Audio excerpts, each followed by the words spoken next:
कहे कि ले पी ले, पीछे मैं तेरे ऊंटों को भी पिलाऊंगी, तो ये वही कन्या हो जिसे तूने इसहाक के लिए ठहराया हो, इससे मैं उसे पहचान लूंगा।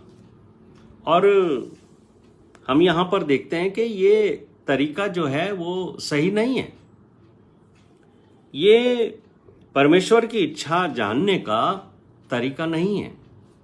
पर क्योंकि अब्राहम का जो ये सेवक था वो यहूदी नहीं था और वो अब्राहम के परमेश्वर को भी नहीं जानता था, इसलिए वो चिन्ह और चमत्कारों पर विश्वास करता था। लेकिन हम जो विश्वासी हैं उनको हमेशा इस बात का ध्यान रखना है कि हम अपनी इच्छा परमेश्वर पर नहीं थोपें, क्योंकि यदि हम परमेश्वर पर अपनी इच्छा थोपते हैं कि ये चिन्ह मैं देखूं तो भी मैं जानूंगा कि ये तेरी इच्छा है, तो हम चिन्हों पर विश्वास करते हैं, ना कि परमेश्वर पर। और हमें इस बात पर बहुत गौर करना चाहिए, बहुत ध्यान देना चाहिए कि हम ऐसी कोई बात परमेश्वर के सामने ना रखें जिससे हमारा अविश्वास परमेश्वर पर प्रकट हो। जब परमेश्वर हमें किसी दिशा में लेके जाता है तो वो हमारे लिए वो व्यवस्था भी करेगा कि जहां उसको लेके जाना है वो लेके जाएगा, उसका दूत हमारे आगे आगे चलेगा। लेकिन हमें कभी भी परमेश्वर को चिन्हों और चमत्कारों को मांग कर ये नहीं कहना चाहिए कि यदि मैं ये चिन्ह देखूंगा तब मैं तुझ पर विश्वास करूंगा। लेकिन क्योंकि अब्राहम का जो परमेश्वर है वो अब्राहम की वजह से इसकी प्रार्थना को सुनता है। और यशाया हमें एक बहुत ही अच्छा सुंदर पद देते हैं। यशाया का 65वां अध्याय उसके 24वें पद में यहां परमेश्वर ने कहा है कि उनके पुकारने से पहले मैं उनके सुन लूंगा, उनके पुकारने से पहले ही मैं उनको उत्तर दूंगा और उनके मांगते ही मैं उनके सुन लूंगा।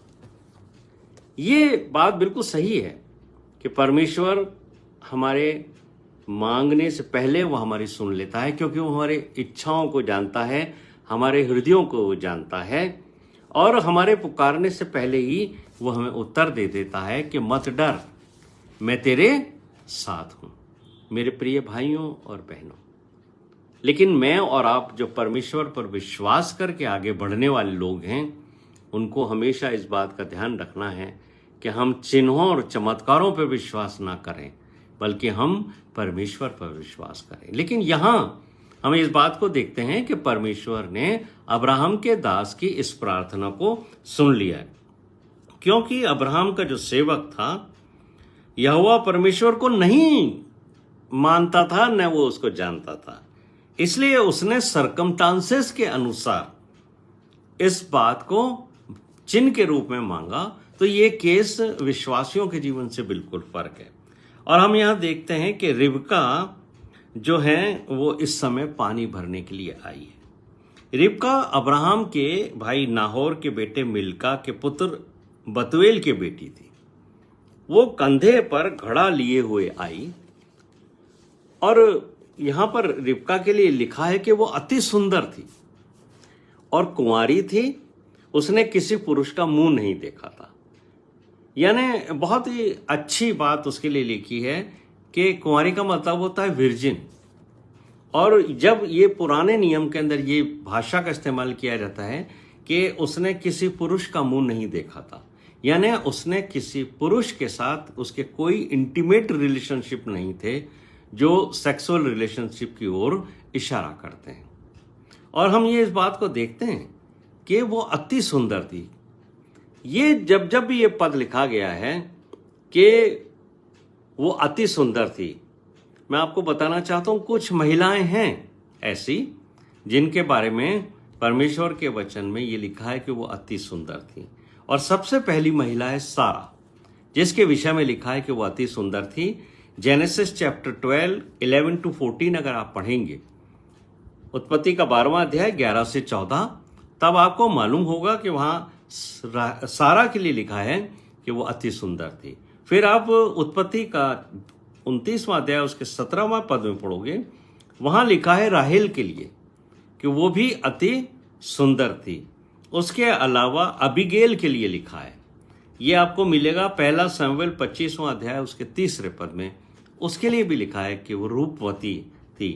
ये जो अबीगेल थी, मैं उसके बारे में आपको बता दूं कि ये उस दुष्ट राजा नाबाल की पत्नी थी जिसने दाऊद का सामना किया था।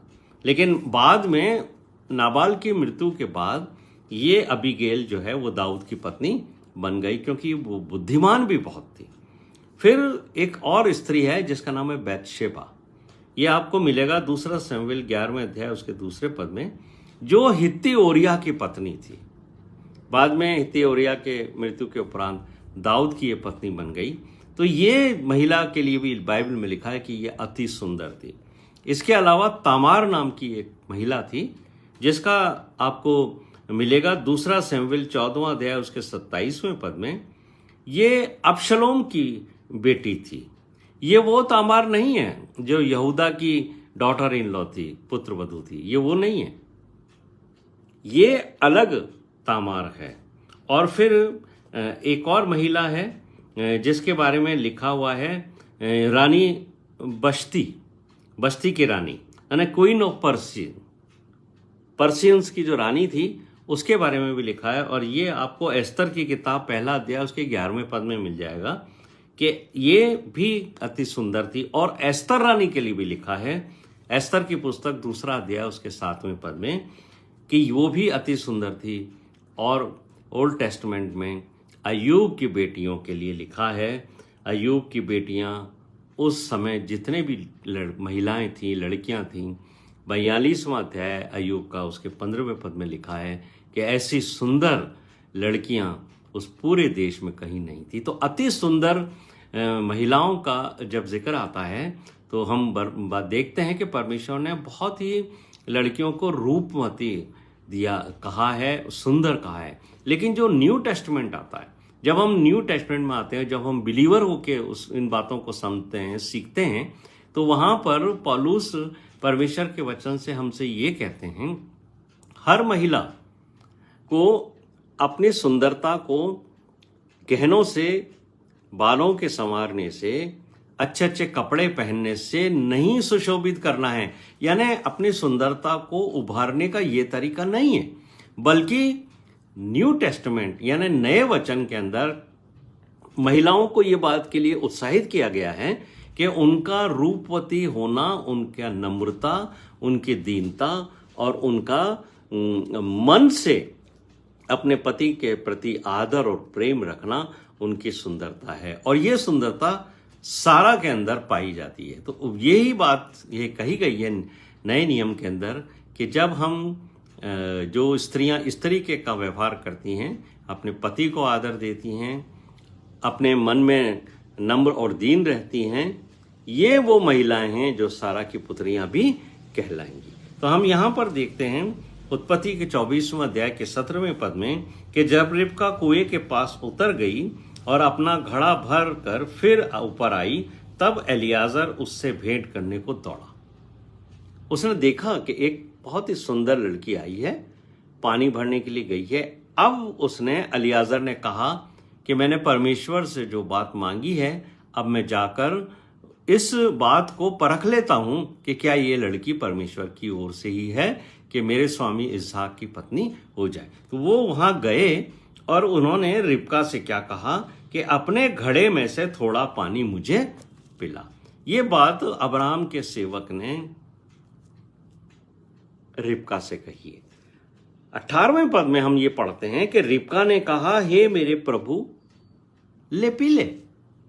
और उसने और क्या कहा, जब वो उसको पिला चुकी तो उसने, रिबका ने कहा, मैं तेरे ऊंटों के लिए भी तब तक पानी भर भर कर लाऊंगी जब तक वे पी ना चुके होंगे। यानी अभी मैं आपको पिला रही हूं, लेकिन मैं देख रही हूं कि आपके साथ ऊंट भी हैं, तो अब मेरा ये फर्ज हो गया कि मैं आपके ऊंटों को भी पानी पिलाऊं।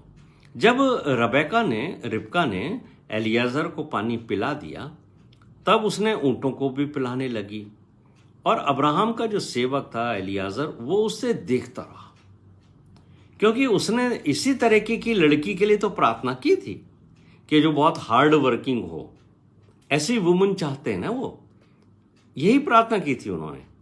और वो उसको देख रहे हैं और फिर अचंभा कर रहे हैं। जब ये बाइबल के अंदर लिखा है वो उस महिला को देख रहे थे और अचंभा कर रहे थे, तो देखिए किस बात का अचंभा कर रहे थे। वो उसके सुंदरता पे अचंभा नहीं कर रहे हैं, वो एलियाजर इस बात का अचंभा कर रहे हैं कि परमेश्वर ने मेरी प्रार्थना इतनी जल्दी सुन ली है और उस लड़की को जो मेरे स्वामी की पत्नी हो बनेगी उसको लाकर मेरे सामने रख दिया है। तो ये बड़े खुश हैं वो, और खुशी के साथ अचंभे में भरकर उस कन्या को देख रहे हैं कि परमेश्वर ने मेरी यात्रा सफल करी और उस लड़की से भी मुझे मिला दिया जो अब परमेश्वर की ओर से ही चुनी हुई है। और 22वें पद में हम ये देखते हैं कि जब उन्होंने पानी पी लिया तो एलियाजर ने पानी पी लिया, उसके ऊँटों ने पानी पी लिया। तब क्या हुआ, एलियाजर ने आधा तोले सोने का एक नथ निकाला और ये उस लड़की को दिया कि वो पहन ले, और उसने उसको पहन लिया। फिर उसने 10 तोले के कंगन निकाले और उसको रिबका को पहना दिए। लड़कियां खुश होती हैं जब उनके हाथ में कंगन आते हैं, और वो खुशी से रिबका ने भी दौड़ लगाई और अपने घर गई। और यहाँ पर जो बात लिखी हुई है कि उसने रिबका को 10 तोले सोने दिए, तो ये इसलिए लिखा है कि परमेश्वर यहाँ उस सेवा से खुश होकर जो रिबका ने एलियाजर की और उसके ऊँटों की थी, उसकी उदारता का वर्णन कर रहा है कि एलियाजर ने खुश होकर कि इसने इतना बड़ा काम मेरे और मेरे ऊँटों के लिए किया है कि हम इतनी दूर से आ रहे हैं, थके हुए हैं, इसने हमारे को पानी पिलाया, ऊँटों को पानी पिलाया, ये कितनी हार्ड वर्किंग लड़की है, तो मुझे इसको कुछ ना कुछ इनाम देना चाहिए।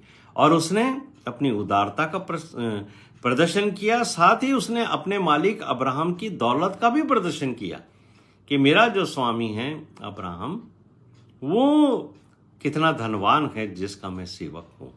और यहाँ पर हम देखते हैं कि जब उसने रिबका से ये पूछा कि तू किसकी बेटी है।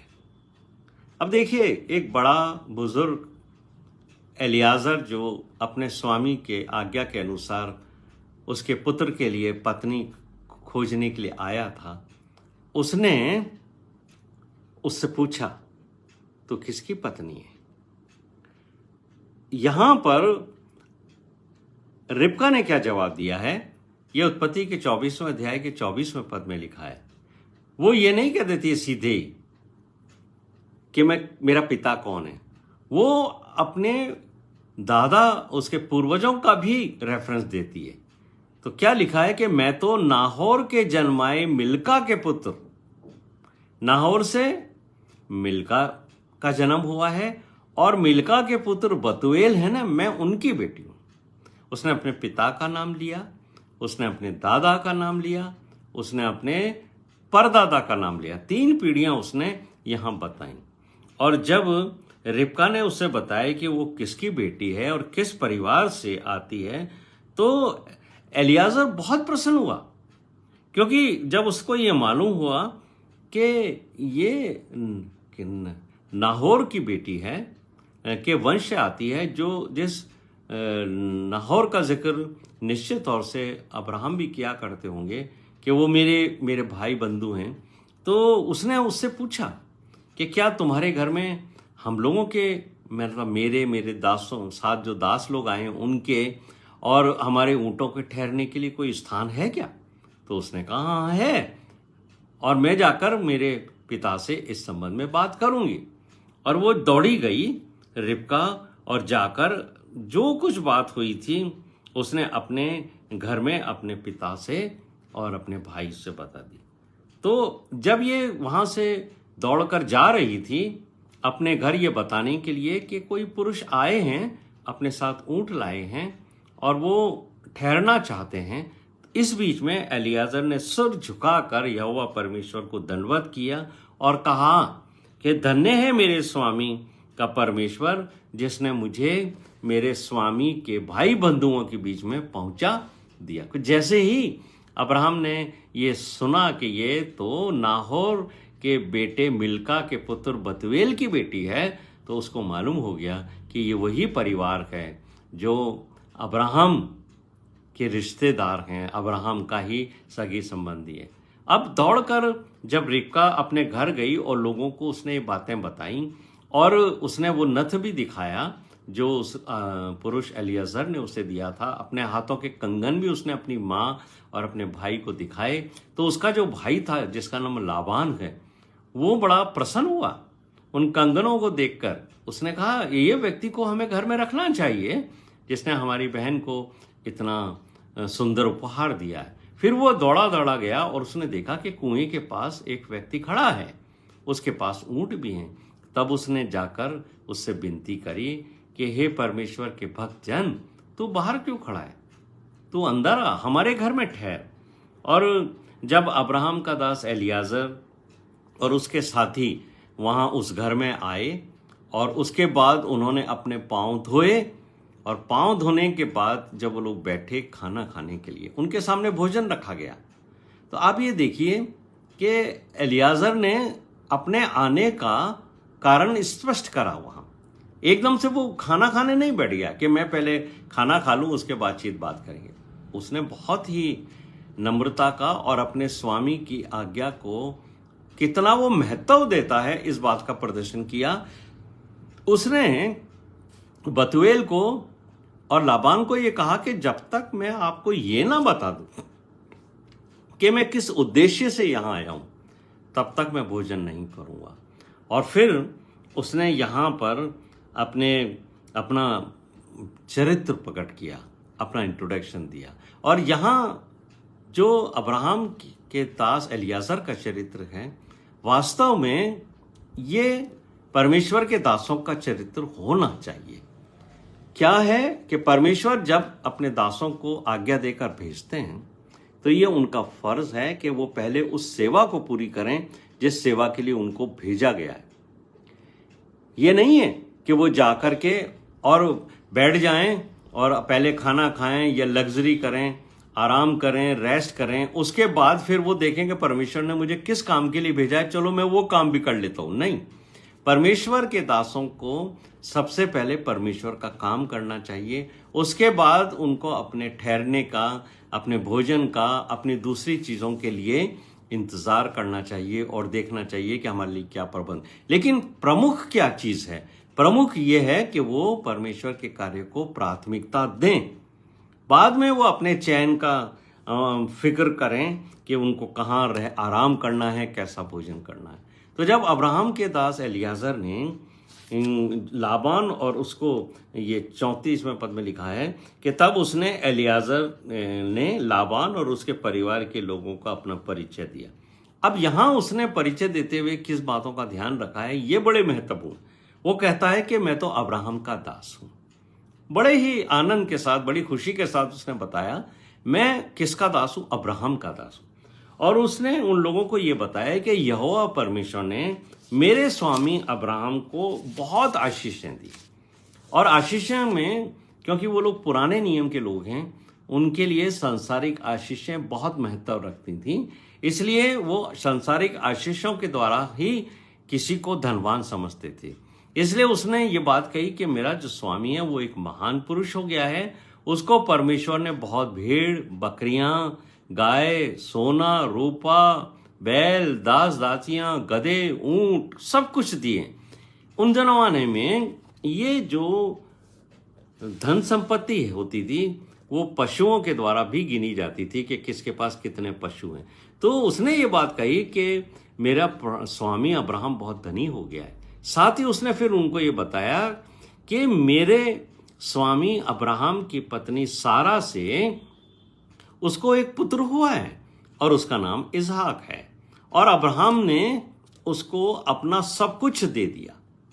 यानी बहुत महत्वपूर्ण बातें उसने बताई। ये जो शब्द है मेरे स्वामी, ये उसने बार बार कहा है। और अगर आप इस अध्याय का अध्ययन करोगे तो यहाँ 22 टाइम्स ये शब्द आया है मेरे स्वामी। यानी ये बार बार ये कहना एलियाजर का मेरे स्वामी, यानी वो अपने मन में अपने स्वामी अब्राहम के प्रति बहुत प्रेम और बहुत आदर बताता है। कि मैं कितना आदर मेरे स्वामी को देता हूं। यही बार बार दोहराना कि मेरे स्वामी की ओर से ही मैं आया हूं, मेरे स्वामी की ओर से ही मैं जो बात कहूंगा वो मेरे स्वामी के कहने से ही करी है, मैं अपनी ओर से कुछ नहीं कह रहा हूं।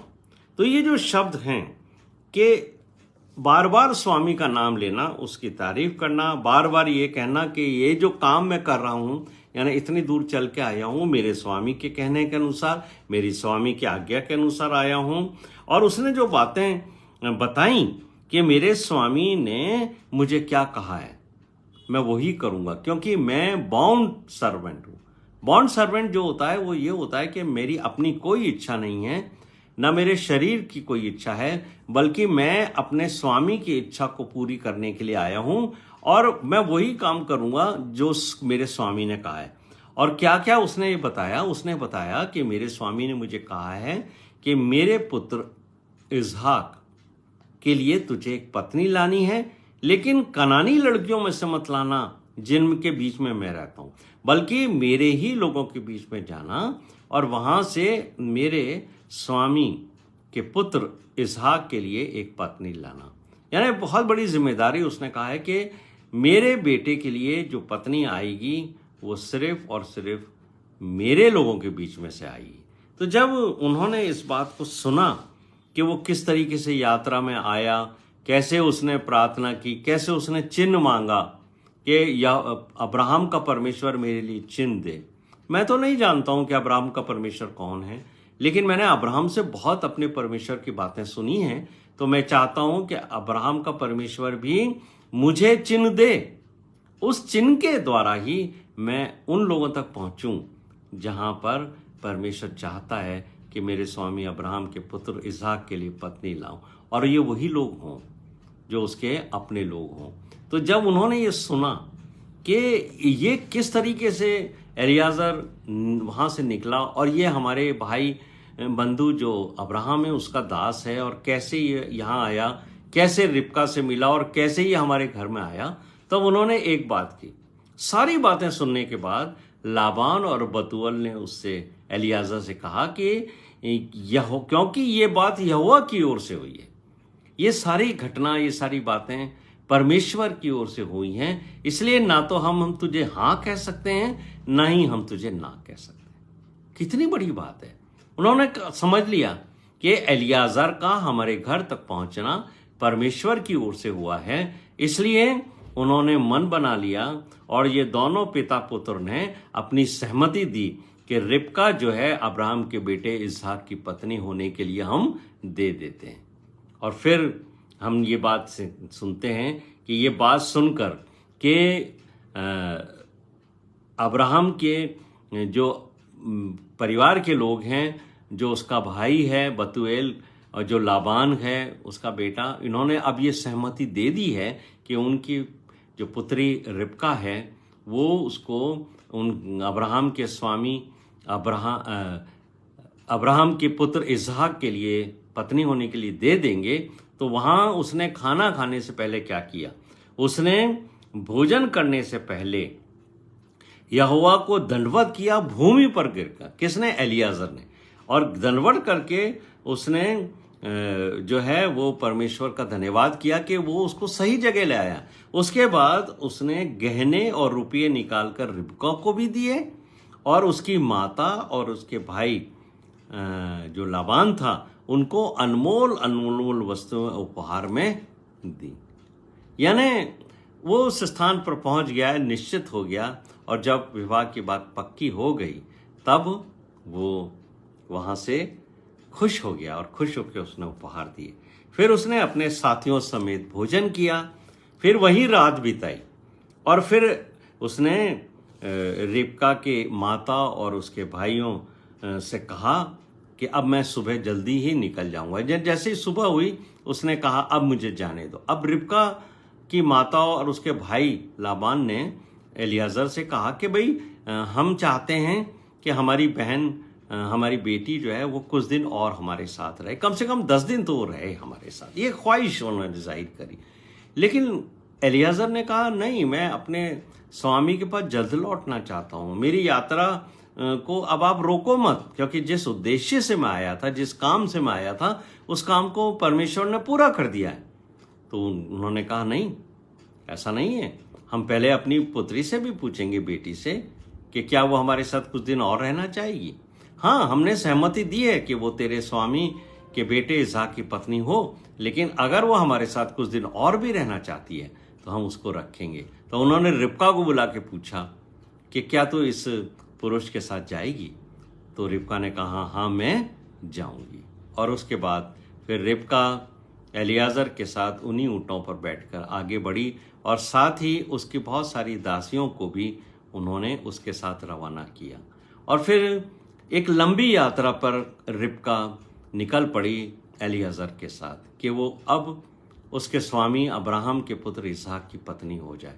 और रास्ते में मैं बिल्कुल इस बात को समझता हूँ कि रास्ते में उसने ज़रूर अपने स्वामी इसहाक के बारे में बहुत सारी बातें पूछी होंगी, और उसने जानना चाहा होगा कि मेरा जो स्वामी है, जिसके साथ मेरा विवाह होने वाला है, उसका स्वभाव, उसका नेचर कैसा। ये जो पिक्चर है एलियाजर की और रिबका की और ये परिवार की, इस यात्रा की, दरअसल ये पिक्चर है परमेश्वर पिता की, जो अपने बेटे प्रभु यीशु मसीह के लिए दुल्हन की खोज के लिए पवित्र आत्मा को इस संसार में भेजता है।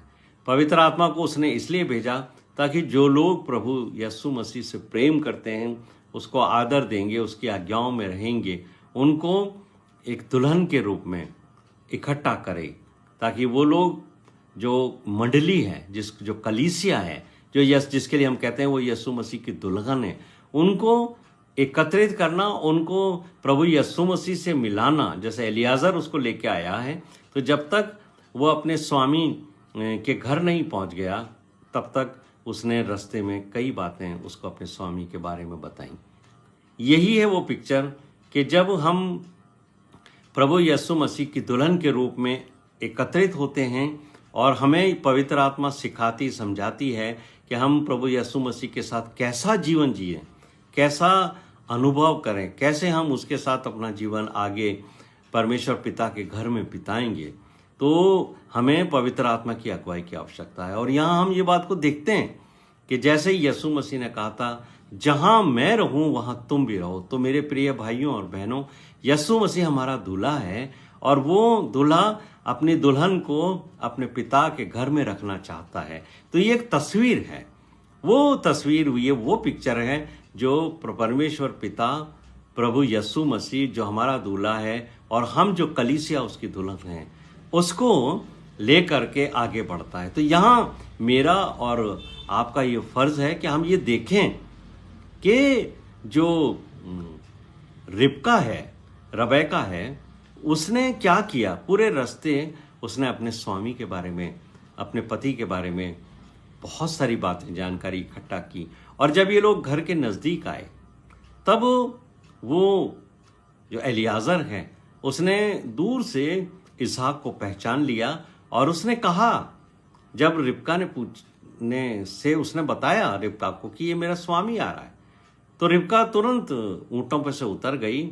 और जब उसको ये मालूम हुआ कि ये इसहाक है जिससे मेरा विवाह होने वाला है, तो क्या लिखा है कि उसने अपने आप को ढांप लिया।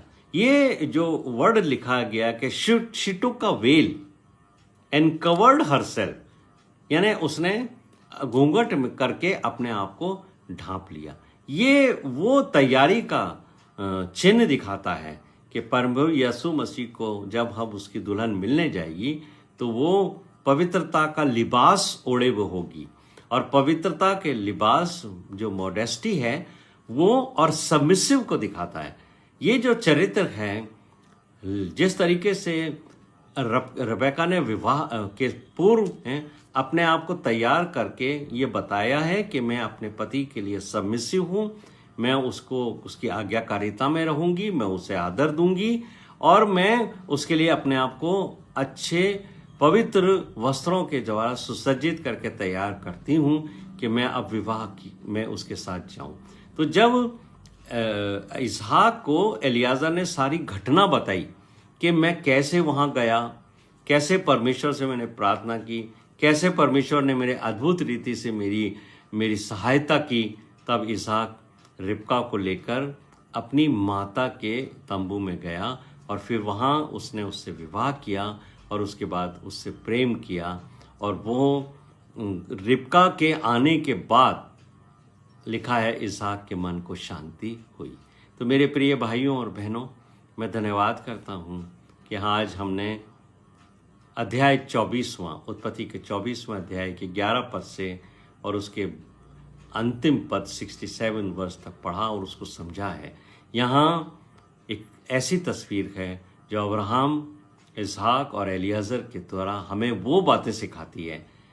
ये बातें मुझे और आपको ये बताती हैं कि आराधना संदेश मिनिस्ट्री के साथ मिलकर हमने मेरे परमेश्वर आपके सम्मुख आकर इस अध्याय को पढ़ा और हमारा इसका अध्ययन करना आपको भाई पवित्र आत्मा ने हमारी अगुवाई की है और पवित्र आत्मा ने ही हमें सिखाया है कि हम इस अध्याय के गहरे भेदों को समझ सकें। हम एक बार फिर प्रभु आराधना संदेश मिनिस्ट्री का धन्यवाद करते हैं और प्रार्थना करते हैं कि प्रभु जितने लोगों ने इसको सुना है और आगे भी सुनेंगे उनको आशीष दें। मैं धन्यवाद करता हूं मेरे परमेश्वर कि आपने मुझे भी इस योग्य बनाया कि मैं आपके वचन की सेवा कर सका। सारा आदर और सारी महिमा हमारे प्रभु यीशु मसीह को देते हुए ये विनती हमारे उद्धारकर्ता प्रभु यीशु मसीह के नाम से मांगते सुनो कबूल कर, आमीन आमीन। आप सबको जय मसीह की। और मैं धन्यवाद करता हूं आराधना संदेश मिनिस्ट्री के संयोजकों के लिए और आपको उत्साहित करता हूं कि आने वाले शुक्रवार को, प्रत्येक शुक्रवार एवरी फ्राइडे रात्रि 8 बजे हम आराधना संदेश मिनिस्ट्री के फेसबुक पेज पर उत्पत्ति के अध्यायों का अध्ययन कर रहे हैं और आज हमने 24वां अध्याय पूरा किया है और आने वाले शुक्रवार को हम 25वें अध्याय का अध्ययन करेंगे। तब तक एक दूसरे के लिए प्रार्थना करते रहें और प्रार्थना के साथ साथ अपने आप को तैयार करें और अध्ययन करें 25वां अध्याय उत्पत्ति का, ताकि हम आने वाले शुक्रवार को इसको और अच्छी तरीके से समझ सकें। प्रभु आप सबको आशीष दे। जय मसीह की।